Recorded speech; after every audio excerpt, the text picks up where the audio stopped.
Di zaman ini ada banyak bahan makanan dan minuman modern yang berbahaya bagi kesehatan yang belum ada pada saat Alkitab ditulis. Apa prinsip yang diberikan Alkitab Perjanjian Baru untuk hal ini? Nah, contoh, makan micin boleh nggak? Ya, Alkitab nggak ada micin. Tapi sekarang kita nggak ada micin kayaknya kurang enak gitu ya. Micin bikin berdosa nggak, contoh misalkan gitu ya. Nah, ini prinsipnya. Manusia hidup bukan dari roti saja, tetapi dari setiap firman yang keluar dari mulut Allah. Lalu di Lukas 6 ayat 11, berikanlah kami pada hari ini makanan kami secukupnya. Oke. Jadi, segala sesuatu yang masuk ke tubuh kita, bukan masalah ini baik atau tidak baik bahannya, kualitas sebagainya, tapi segala sesuatu yang baik sekalipun, ketika kita makan berlebihan, ya, kita fokus pada makanan itu berlebihan, itu pun jadi hal yang buruk untuk tubuh kita. Misalkan air putih bagus nggak? Bagus. Tapi ketika kita minum air putih berlebihan sampai bergalon-galon gitu, lambung kita bisa pecah gitu ya, siapa tahu. Sesuatu yang berlebih itu tidak baik. Makanya firman Tuhan katakan, berikanlah kami pada hari ini makanan kami yang secukupnya, bukan yang berlebihan. Karena manusia hidup bukan dari roti saja, artinya bukan hanya jasmani ini saja kita hidup. Perihal masalah makanan sehat tidak sehat bukan hanya itu saja, tapi kita itu lebih daripada itu, karena kita adalah makhluk rohani. Kita juga hidup dari firman yang keluar dari mulut Allah. Lalu, berapa banyak di antara kita yang suka pilih-pilih makanan? Bukan sekedar memilih kandungan gizinya, melainkan memilih berdasarkan nilai gengsinya, ya. Makan di tempat yang mewah, berkelas, bahkan meluangkan waktu untuk anggaran khusus demi mencoba menu tertentu. Ya enggak? Ngopi di rumah dengan ngopi di Starbucks, memang Starbucks lebih enak. Tapi kebanyakan orang kenapa pilih Starbucks? Bukan karena lebih enak juga. Tapi karena apa? Gengsi. Ya, foto, story, Starbucks, pamerin ke orang, dan sebagainya.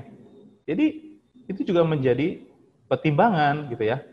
Bukan hanya masalah, oh ini makanan sehat atau tidak sehat, di Alkitab tidak ada. Memang di Alkitab tidak tercatat. Lalu bagaimana bila makan itu jelas-jelas membahayakan tubuh kita? Ini yang saya tanyakan. Kalau makan itu jelas-jelas bawa bahaya untuk tubuh kita.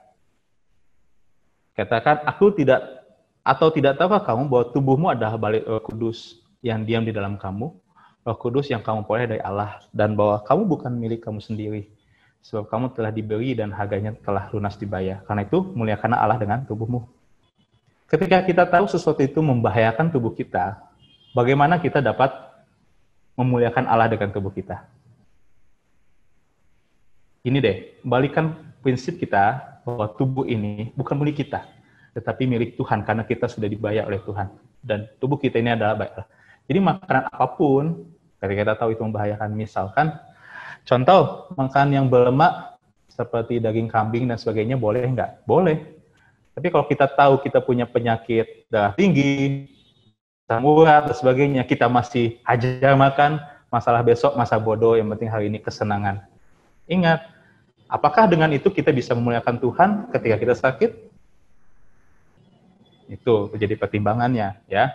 Jelas tubuh kita ada bait Roh Kudus, ini bisa menjadi alasan yang cukup bagi kita untuk mempedulikan tubuh kita.